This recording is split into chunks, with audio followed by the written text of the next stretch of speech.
Find your passion. Find your love. People need to understand failure is an event, not a destination. We all fail our way to success. And the first steps of walking, we get up, fall down, get up, fall down, get up, fall down. We don't stop. The biggest downside to failing is not failing. It's the criticism that people put you under. Good mentors will say, I'm no expert on this, you might want to get someone that does that. Or, if you want my opinion, I'll give you my opinion, but... Panorama are not there to make you look good. Yeah. They're there to put bums on seats. I said to someone, well, don't be fucking stupid. If that's true and you're not just looking for sympathy off of me, go and get some help. If your car wasn't working, you'd go to the garage. If the electrics weren't working, you'd call an electrician. If you're really in a place where you don't trust your own psychology, then go and get some help. And I'm not that person. A drug addict. Okay? Yeah. You never see him go without crack. They find a way. I promise you this.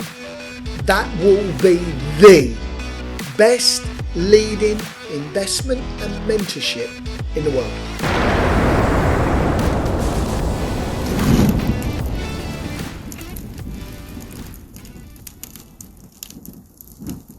Welcome to another episode of Success is a System. I'm really excited to be here today with Alfie Best, from very humble beginnings to a recent docu-movie called Gypsy Billionaire. And what a great story. The richest gypsy background person in the world, the biggest park owner in the UK, and on track, I believe, to be the biggest park owner in the world.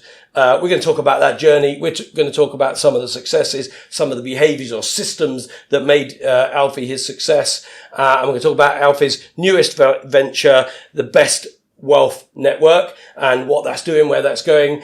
Bear with us and do share, like and subscribe. But let's get down to it. Wow. Alfie.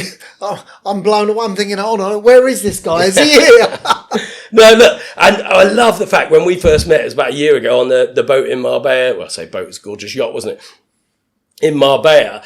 And I was really struck by how down to earth you were and how you don't care what the question is. And yet, even today, after a panorama thing in the last few days, your first opening line was, Mike, no questions are off the table. You want to ask me about panorama? Let's ask about panorama. And so many people in these environments, what we can talk about, I don't want to get into this. Can I see it before you go live with it? You know, and we're happy to work with that to some degree, but we also want the real person, because people out there that will be listening to this, watching this, sharing this, they're real. They've got faults. They're getting shit off of people as well. So they want to know that they're seeing the good, the bad, the ugly, the weak, the strong, and everything in between.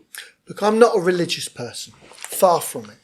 But there is a wonderful saying in the Bible, and it's, he who points the finger has two fingers pointing back.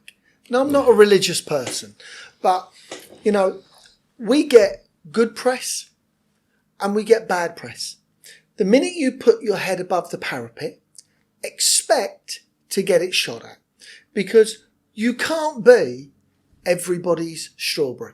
Not everybody loves a strawberry. Some people hate them. That's just how life is. You know, I've got to be honest with you. For me, I see people that sit there and that troll people and are negative, and then you go onto their profile, it's always a sublime picture. It's never a picture of them. Yeah. And if you then look at their feed, if they've actually even got any, you actually get to see their whole life is... if they did have a picture on there, the picture of their face would be screwed up because they'd be looking for the bad in everything. And it's managed and manufactured. And I mean, just this week we've had the Kate Middleton and William thing, haven't we, where it's a family photo. Why does everyone feel the need to doctor everything? We're going to move this finger, we're going to change that hand, we're going to take out this shadow. It's like, as if it's normal to justify changing it. Why aren't people genuine anymore, do you think? I think that's really based down to social media, where we all want to put our best foot forward, including me. Now, none of us want to come across in a negative light, but unfortunately we all go to the toilet in the morning and we all have to get rid of the waste that's in us. And unfortunately that's also in social media. I'm not perfect. I really, really wished that I was. Yeah. But if I was, I would be a complete fake. So, no, I'm not perfect. Do I get things wrong? Absolutely. Of course I do. But do you know what? Like Einstein said, I can get 9 things right and none of you will applaud. I get 1 thing wrong and you all want to laugh. And that's a fact. That's a fact. But as you say that, it made me think about, we did a couple of podcasts with Charlie Mullins, Pimlico as well. And he said, Mike, I'm not perfect. You don't have to be perfect. I realised if I had a week where I did 70% right, I made money. If I did 70% wrong, I lost money. And as long as I was more right than wrong, I made money. And I learned each week. But the social media, I kind of understand your point that we all want to look at our best. The problem is some people are looking at that thinking everyone else is perfect and they're rubbish, because sometimes they're looking at their own faults and other people's perfections. And so I think it is refreshing, therefore, when you get someone who talks about, I'll talk about my bankruptcy, I'll talk about losing home, not with any badge of honour, but I appreciate that people are going to go through that. In fact, the title of my book was Failure Breeds Success, because failure is a part of it. We've all been there. And it's not like we've been there once, we'll never do it again. Our lives are weaved with it, aren't they? Look, let me tell you something. I genuinely believe that success, measured in the way that I measure it, and I measure success financially, that's not the way to measure success, by the way. There are many different ways to measure success, just so we're clear. But for me, I base success on finance. Is that shallow? Yeah, just not to me. But there's not a lot of problems that a bucket of money won't fix, is there? Well, what I say is I think it fixes 99%. Yeah. People say, does money buy happiness? And I go, no. It comes with it for free. Well, and one of the things I say is that since my wife and I had our challenges 30 years ago, and since we haven't had those same challenges anymore, I say I've never had an argument about having too much money with her.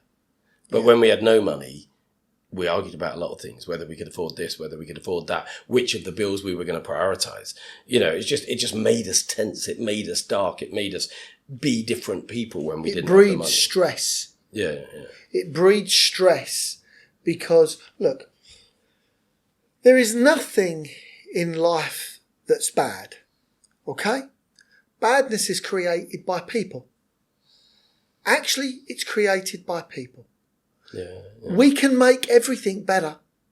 We can make everything better. Even if the inevitable is at your door and God forgive, somebody is dying. That doesn't mean to say you got to harp on it. Surely you can still make that process a little bit better by being more sympathetic.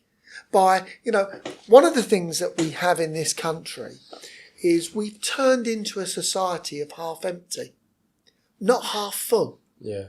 Now, why is that? The one thing that we can say about the US is they celebrate entrepreneurial. They celebrate it. Yeah. Now, I just want to analyse that a little bit. Donald Trump, love him or hate him? No, I like him. Yeah. But love him or hate him, he stands up, speaks up, and says his point. Now, look, he's an animal, he's this, that, the other. Do you know something? This is a man whose father gave him a head start. Yeah? Yeah. But he built massively on it. But built on it. And became the president of the United States of America. Now, I've heard people go, look, his father was a multi-millionaire, one of the biggest landlords in New York. Of course he was going to make it. Why didn't his brother make it then? Who worked for his father? Why? Yeah. They were both from the same pod as such. It's actually because one was a born natural entrepreneur whose addiction he filtered through to being successful, where Donald Trump's brother, actually his addiction turned to alcoholism. Yeah. So we're all special people. All of us. Everybody. Even the naysayers are special people. There's just some of us haven't managed to find it. It's then what you do with it and the choices you're making. It's where we direct it. It's Yeah. finding our niche of what we're passionate about.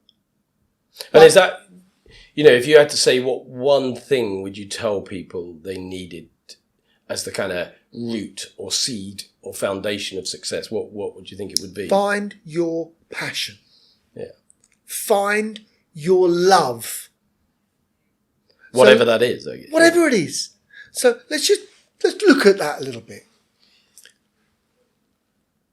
Wayne Rooney and David Beckham, 2 footballers, globally known.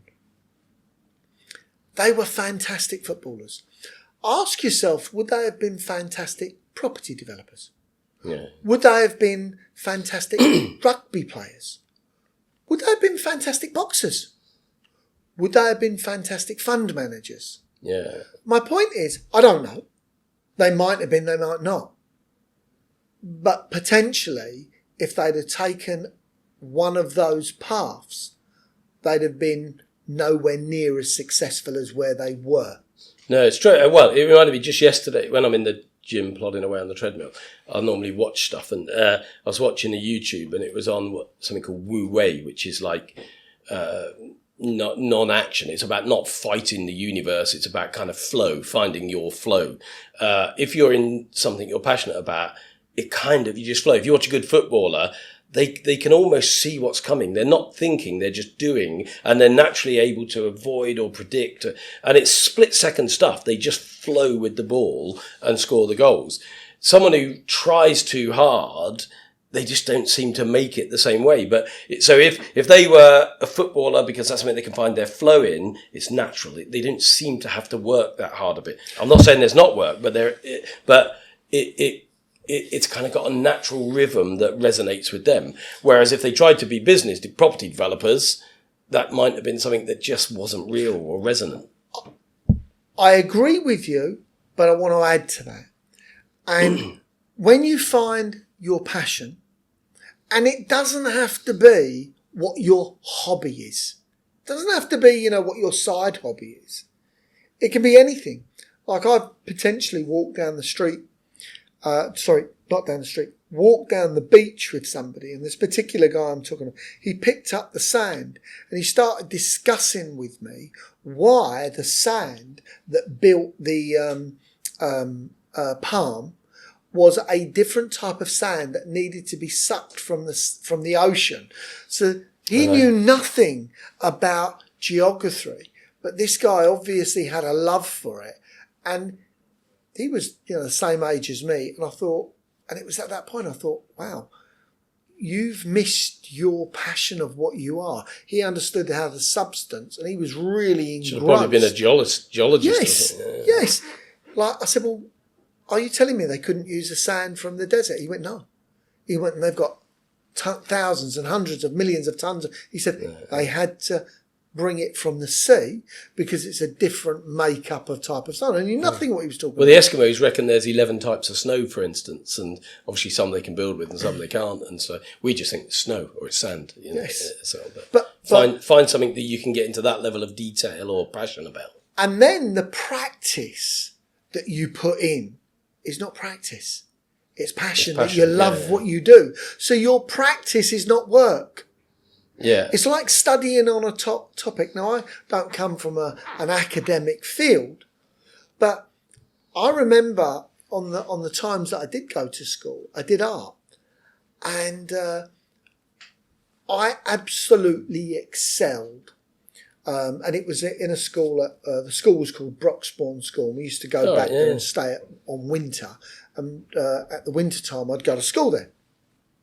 And I was there one year, and I was top of the class. And I had no formal education of how art worked. And I used to love these flared and weird and wonderful. Yeah. And the same year, we pulled away in a caravan, and we toured around the UK looking for work. And I was about 11 or whatever it was. I came back, and I'd never picked up a paintbrush. And yet there were then people in that class that I was much better than, that had excelled. Yeah. And the reason they excelled is they kept working on their passion. So they, yes, you need that skill set, but if you don't put the passion of the work in, you will fall behind. As David Beckham said, and it sounds like I'm a fan of his, I'm a fan of what they've achieved. I'm a fan of what they've achieved and the focus and support that they've put into it. The more I practice, the luckier I become. Yeah. Well, and as you were saying that example, I've used it before, but it reminded me of the story about a little old guy tending his garden, and another guy comes down the street. He looks at his garden. He says, God's blessed you with a beautiful garden. And he said, yeah, but you should have seen it when he had it to himself, kind of thing. So I like that. It has the potential to be amazing, yes, but it still has the work to make it all that it can be, kind of thing, and needs continuing work. But, you talked about education. I don't want to focus too much on the past because I want to talk about the systems of success. But tell me, how important do you think education is? And then I want to sort of split that into two areas and talk about kind of the academia of school versus a lifelong education or mentoring or learning into whatever age we get to. Because I think a lot of people have such a bad experience with school that they think, never bloody doing that again, and they don't learn after school because of it. I think there's a reason that some people have bad times at school. And it's pretty well, the schooling system that we have is one box fits all. Yeah. So you go to school and we all learn geography, maths, English, RE studies, and so on and so on and so on, French, German, whatever. And yet we're never checked or analysed to see what our personality is. And how can you teach somebody if you don't know who you're teaching? Now, and how they learn, yeah. Well, I actually think the schooling system, I'm not saying we should change it overnight because it's worked for hundreds of years. But what I do think is we should start to change. And what we should start to change is by actually analysing the children that come through the front door. So what do they show a flair for? Yeah. What is their first flair? Do they love cooking? Do they love languages? Do they love travel? Yeah. Give them a small start of where you feel this child's going. And if all of a sudden you can, push a child to the right direction, are they automatically sporty? Are they automatically academic? We're all built differently. So is it about sort of find that passion, feed that passion kind of? Yes. Yeah. That's it's the one thing in life, passion, that's good for us and can be directed in the right way. And you've only got to look at a drug addict. Okay? Yeah. You never see him go without crack. They find a way. Yeah, no. Imagine if we channeled that passion into something that's good for us. Yeah. Our passions that are good for us. The innovation that they do to get, yes. To get it in. The things they'll do to get to that goal.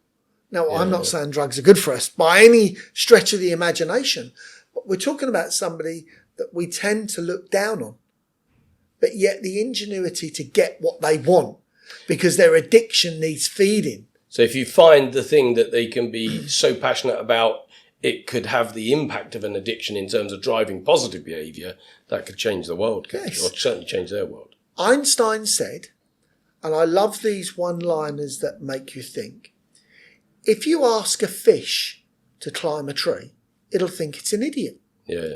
Put it in the ocean, and all of a sudden it becomes a genius swimmer. Yeah. So it's that's for everything. And we're making a lot of goldfish climb trees in schools, aren't we? Yes, we are. So what did you... I mean, I think there is good and bad in everything, and even the bad experiences we take some good from, even if it's knowing what we don't want kind of thing. But at what point did you know you didn't want more school? Was that a choice you made? Was that part of the Romany way? When did you find you had a knack for business, a passion for... tell me a little bit about the points of realisation as you were growing up of what you might do or what you didn't like. Okay, my passion and success came midway through my life. And I was lucky enough for that to hit at when I was 30.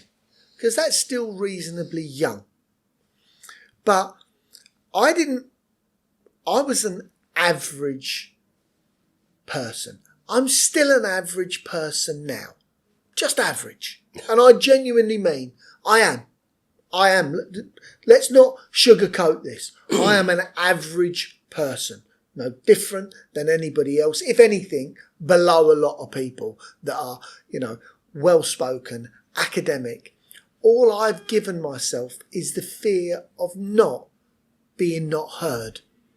So I have a lot of interviewers ask me questions on TV. I had a television programme done the other day on Panorama. Now, Panorama are not there to make you look good. No. They're there to put bums on seats and show only the bad and not show a fair. Yeah. And they didn't show a fair programme. Why? Because there was a lot of stuff that got left out. So, but I refused not to give an interview. I'm giving you the interview. You're going to ask me the questions and I'm going to give you my answers. Because here's the reason why. Everybody else has never given an interview. Yeah. Nobody. Hold on. I've got the power to open my mouth. I'm going to be heard rightly or wrongly. Is that going to please? But also, you know your truth, don't you? I mean, I remember, and I must say, it affected me for a couple of weeks, which is a long time. And normally I can rinse things off really quickly.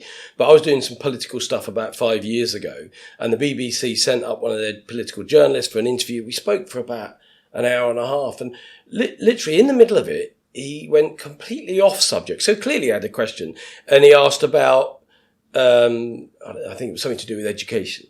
And it was so out of context with the rest of the flow of the conversation that I was, and I was partly and erring because I thought, where the fuck's this come from? It's like talking about apples when you've been talking about bills. Yeah, completely out of context. So I was, I don't know.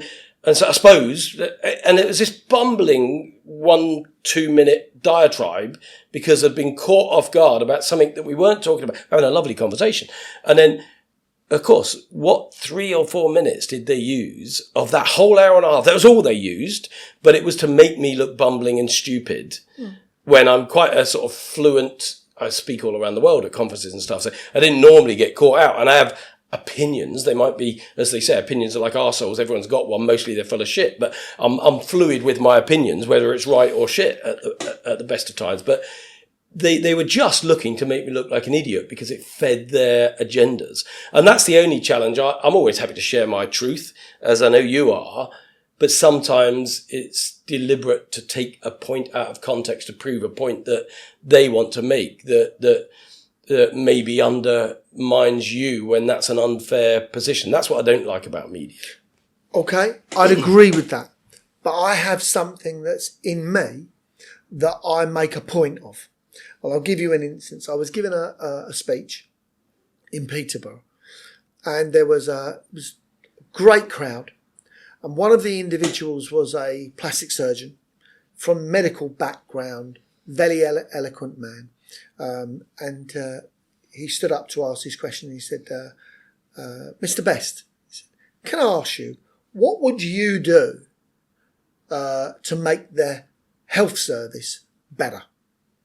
My reply to him is, why on earth would you ask me that question? Yeah. He said, what? I said, why would you ask me? He said, well, what do you mean? Do you not have an opinion on it? I said, absolutely not. I said, because I know nothing about the health service. I don't know how to run a hospital. I've never been involved in the health service. He said, but surely you're entitled to an opinion. I said, no, I'm not. I'm not entitled to an opinion on it. I said, because the last time I visited a hospital was 20 years ago. I said, so I can't tell you what a doctor and a nurse is about. I said, I can't tell you what the running costs of a hospital. I can't tell you how to run a hospital. I said, so really what you're asking me to do is to guess. I said, that's what politicians do. They get hit with a question they're not sure of. Instead of saying, hold on, I don't know. Yeah, I love that. Let me check. I love that. And I just think sometimes there has to be a point where you are very, very, very clear. Hold on, I'm not the right person to ask. Yeah. If I'm going to court or I'm going to my accountant, I ask the right accountant who's dealt with that industry, not a bookkeeper. I love that. And every day's a school day. And for me, if nothing else today, I think I'll take that. Just because someone asked me my opinion, I don't have to have an opinion just because they asked the question. In fact, I'm better not to have an opinion because it's not a qualified opinion. And I think that's really helpful. I think turn the question around. The question is, what do you think? Yes. Well, what do you think? You're obviously an expert on it. Because I'm not. This is so important that it's like having a mentor. Have the right mentor. Yeah. Have the right mentor that's au fait and an expert in that field because it's second nature. Yeah. Don't go and ask a rugby player how to kick a football. No, and exactly that. And good mentors will say, I'm no expert on this. You might want to get someone that does that. Or if you want my opinion, I'll give you my opinion, but, and they qualify the lack or limitations of their knowledge. But equally, and I think this is a good segue to the Best Wealth Network, which your new venture, which I'm excited about. You must be, because I'm excited just to hear about it. But so many people now, and I use LinkedIn. I see you're on LinkedIn, and it is like, to me, the business Facebook. But it is awash with mentors and counselors and coaches. And many of them are living lives of quiet desperation. They haven't achieved much other than qualification, and that qualification is the process to follow. They've not really lived a life to share. They've not felt the pain of failure. They've not felt the glory of achievement, and they've probably not had the hard knocks. And whilst I'm always, as someone who's been mentoring for 20 years, I'm looking for some of those structures to share. I couldn't imagine mentoring if I hadn't felt what I think the person is feeling. And so, for instance, often I'll talk about business failure because I've had business failure. I'll talk about business success. I'll talk about building winning teams. I'll talk about letting people go when you have to. All of those things. But if someone, as often happens, they say, I'm in a really dark place, Mike. I'm thinking really dark thoughts. And I said, this is just a couple of months ago, I said to someone, well, don't be fucking stupid. If that's true and you're not just looking for sympathy off of me, go and get some help. If your car wasn't working, you'd go to the garage. If the electrics weren't working, you'd call an electrician. If you're really in a place where you don't trust your own psychology, then go and get some help. And I'm not that person. I can give you some tips as to how to see a different future, and I can maybe help you on that journey. But in this area, I'm not your person. You wouldn't go to a dentist for heart surgery, even though they're a qualified doctor. But so many people out there aren't qualified, and yet people who have, and men are bad at going for help. People have got to the point where they recognize the need for help in business, in life, whatever, and they're going to someone who is saying they're qualified, but I worry that they haven't really ever lived the life that's going to really help them help that person. Tell me about your wealth network and what's different about it that will avoid that. I hope you're enjoying this episode of Success as a System. Come back every fortnight to hear tips, tricks and systems to make you the best business person you can be. Visit my website, mikegreene.co.uk for information on my mentorship, and follow on all my socials for bite-sized pieces of advice. Thanks very much. Now let's jump back into this week's episode. Before I come there and plug the Best Wealth Network, and thank you, Mike, I want to answer that question, because on this podcast, it is important that the information that we give, even if people take one thing away, that one thing is going to set them up for the rest of their life. Just one thing. And the one successful thing that makes an entrepreneur a great entrepreneur is one thing. Yeah. And it's how you deal with stress. Do you break under stress, or do you thrive under stress? Now, everybody can break under stress. Everybody. Me? Yeah. I've been to points in my life that have been dark beyond belief and thought the worst. Make no bones about it. Been there in my darkest hour. What I can tell you is this. If you think of yourself like an elastic band, if you stretch that elastic band a little bit, because you've put it under stress, that's what you're doing, you find that elastic band actually becomes stronger and more flexible. And the next time it gets stretched a little bit more and a little bit more, that elastic band will last 50 times longer. If you just leave that elastic band in its position, it will go brittle. And the first time you stretch it, it'll snap. It will snap. So by stretching yourselves each day, make sure you stretch yourself that little bit. So are we hurting kids by making their world a bit cotton wool? 100%. 100%. Yeah. If you wrap anything up in cotton wool, it will protect it, but it will never be seen and it will never get no use. Yeah. Well, and it made me think as you were saying that because I've done Anthony Robbins, Mastery University, Hawaii, South Carolina, Australia, all around the world with like John Gray, who wrote Men Are From Mars, Norman Schwarzkopf and Al Gore on strategy, Deepak Chopra on spirituality, Dr. Batman Gelage on health and water, and so all the best people in the world at the time in those areas. And at the time, some people were saying, you've got to come out your comfort zone. And I kind of get that. But what I liked was the slight difference within the Robbins scenario, because he said it's not about taking people out their comfort zone all the time, because that can scare them, make them protective, it makes them freeze. And it can cause them as to opposed shrink. to expanding their comfort zone. Yeah. So rather than jump out, it's about let's make their comfort zone bigger. And that's a subtle difference, but it's a big difference in terms of, like you said, you didn't say stretch it like that. You said a little bit at a time, Yes. bit at a time. Just it'll get stronger, it'll get bigger, it'll get stronger, more capable. It'll become more elasticatable. It'll become more useful. Great. It'll become the bit you can depend upon. That's for me. So, and the people that are normally resilient to it are the people that have gone through it and that have been stretched, but they've not been stretched to breaking point. Yeah. Because if somebody gets stretched where they do snap, you tend to have to start again and slowly go through the whole process, but you start from ground zero. No, that's true. I remember Jules and I were 27. We not only lost our business, we lost our home. And luckily, you talk about Broxbourne, it was a pizza shop in Ware. It was called Fat Jack's Pizza Shack. It was Snappy Tomato Pizza. And he was best man, still best mate today. And he says, Mickey, all I can do is give you guys a job for a while. Come work with me for a month. You can live with Nikki and I, and after your first month's wages, you can put his deposit. So we rented a place in Ware, then in Stansted Abbots, all in that sort of, and we delivered through down to Cheshunt actually, and up through Haileybury and what have you. So that whole area. But for 2 years, we delivered pizzas on mopeds. You know, having had 4 businesses up in the Northwest, and all the money and all the kind of success, it was hard bloody work. But for 2 years, I kind of started reading again, but it was a slow process, and it was reading Branson's book about failure and success, and then started, so he's not a failure. He did fail, but that doesn't make him a failure. He can go again. And it took me probably another 15 years to get back, because I was more hesitant the second time, if you like.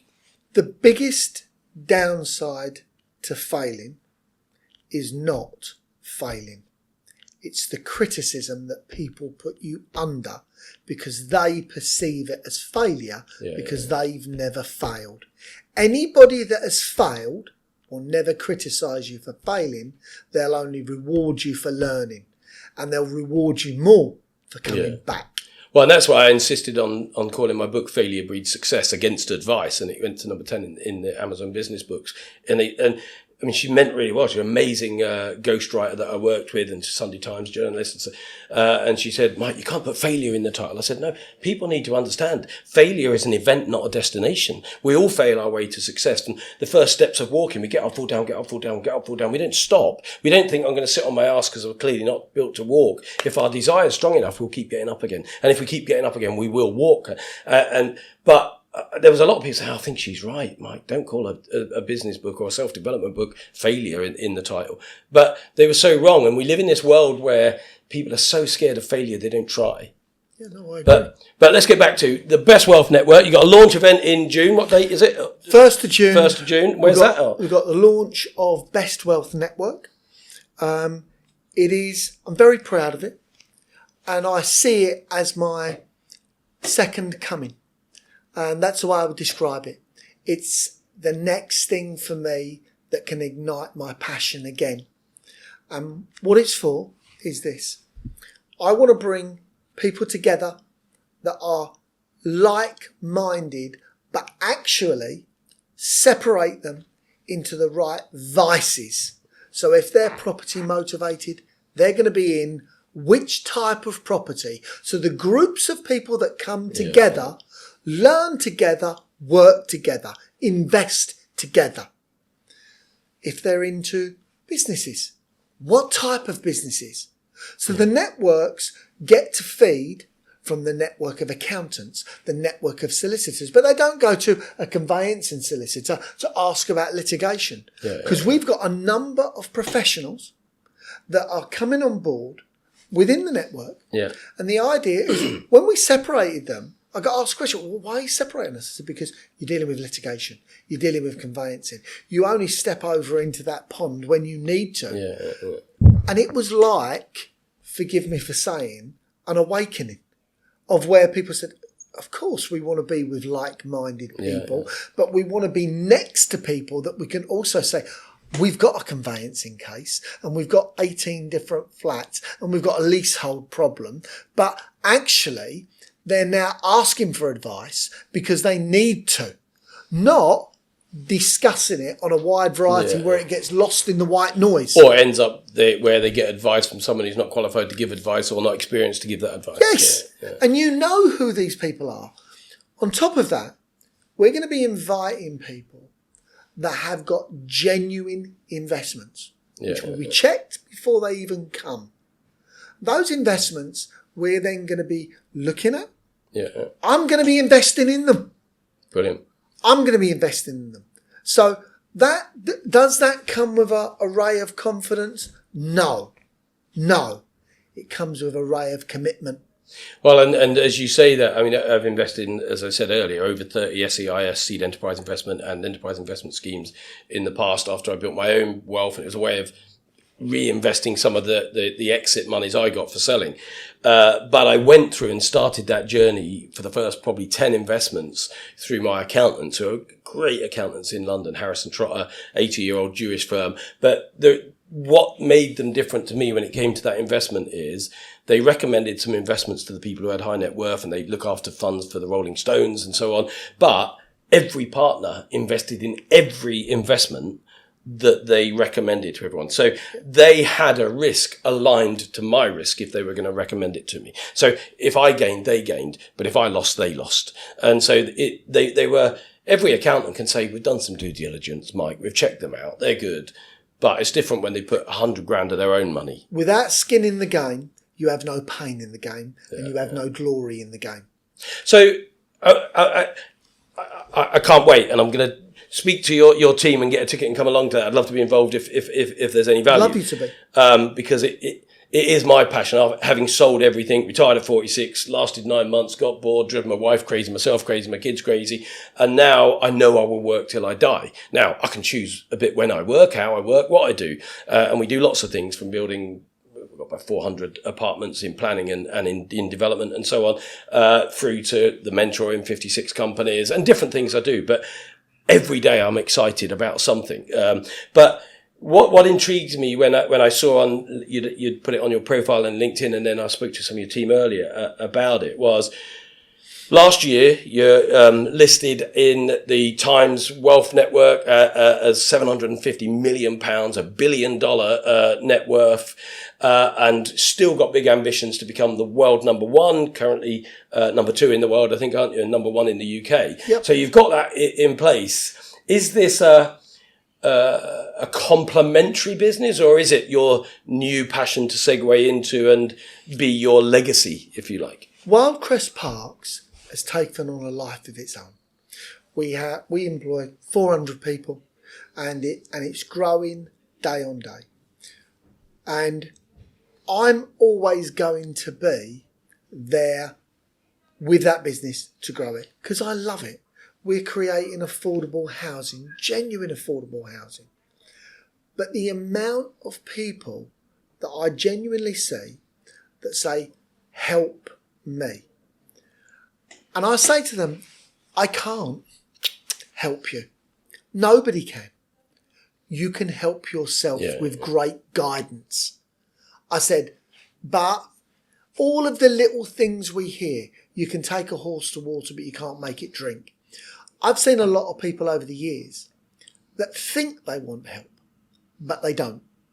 Because they don't really want what they say they want. Yes. Or they don't desire it. They are reading social media and think, I'd like that.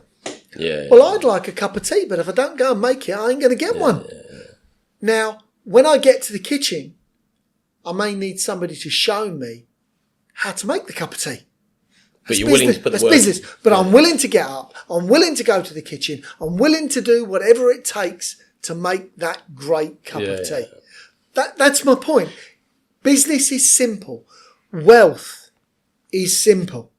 Wealth is simple. But not easy. But it ain't easy. Yeah. And if it was easy, you'd be doing it without anybody. But it's a whole lot easier when you got the right people supporting you along the way. Of course. Jesus, learn from the mistakes of others. You can't live long enough to make them all yourself. Yeah, no, fair. I love that. And I'm conscious of timing, so we've got to close in a couple of minutes. Because I'm here for you, so don't worry. Okay, cool. Well, what I wanted to get into was, so certainly I'm going to keep eyes on that, love to be involved in that, love to share that on my network and bring that too, because sometimes some people... Mike, can I say this? Yeah, go on. I swear this to you. I mean best wealth.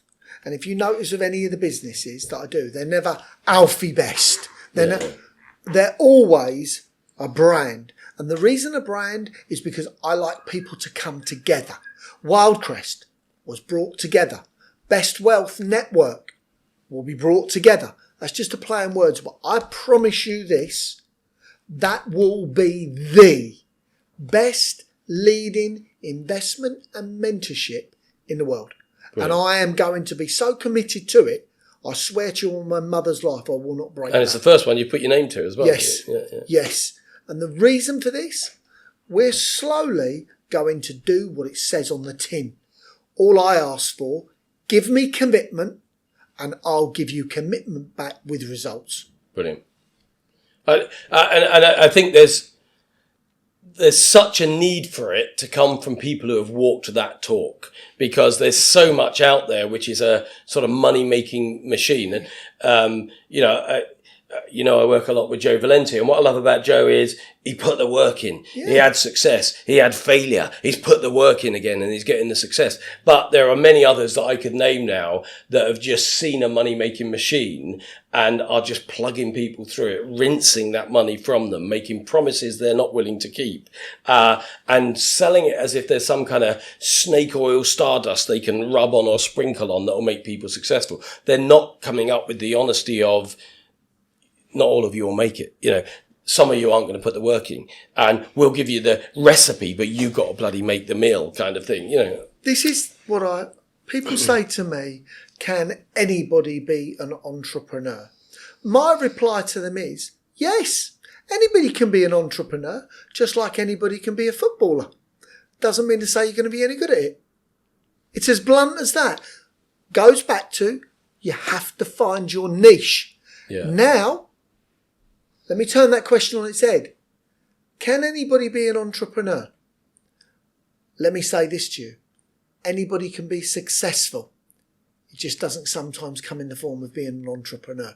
Yeah. Don't confuse what you're good at with having to be an entrepreneur.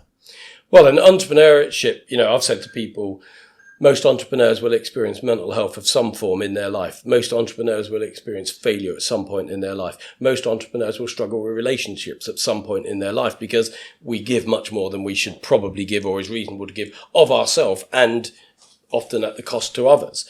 But a lot of people aren't willing to give that price. So it's not it's not right for everybody, even though everybody could do it if they were willing to put the work in. It's not right for everybody. And let me say this to you. I've got some fantastic, genius people that work within Wildcrest. And I get to stand on their shoulders and take the credit for what they've done. I wouldn't be the man I am without them. I wouldn't be the man I am without them. I wouldn't be the man I am without my family. All of those little supports have helped me and made me on the way. But more importantly, you know the people that I get to stand on their shoulders? Actually, they've become successful in the position that they're in as much as me, if not more, because they found their niche within the company. They needed that support. And they may be in the form of a manager, it may be a director, but do you know something? They become successful at it. Yeah. And I love the fact that, you know, when you look at, as a behavioural profile, I look at animals as well as humans because we're an animal. I look at pack mentality and I look at sort of solo animals and so on. And I love the bit about the wolf pack that the alpha is training the baby alphas, if you like, to one day kill him. And he wants one of them to kill him. But he's going to make sure that they have to put up a hell of a fight and they're stronger and better than him because they need to be a better future leader. And some alphas won't become the alpha of that pack. They will go off and find another pack and become the alpha of that. But some people get jealous and worried when they lose someone and they go off and do their own thing or they go off and set up their own business. But the best leaders that I see are the ones who sort of celebrate that to some degree because a rising tide raises all ships. If I see somebody who says, you know, I've trained with Tony Robbins and now I'm doing this, and they are genuinely successful, because some are bullshitting, but if they're genuinely successful, I know Tony Robbins is thinking, what a lot of people are looking at is Tony Robbins was the one who trained him. So, you know, if I'm after the top dog or the best alpha, who would I go to if I had the choice, you know? But I may only be able to afford this person, or they might be a better fit for me. But we got ice cream down here. Ice cream now. I'll have a 99, please. Really loud. Yeah, get us a couple of 99s, Chris. One with chocolate. Well, maybe we'll take that as a bit of an arm. I do want to end on a couple of quick fires, if that's all right, Alfie.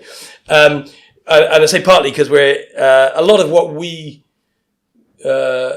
address all the time in different parts of our respective businesses, and you at a very different scale to me, but me and my own sort of level of success, is that we have to learn to work within the rules of a government.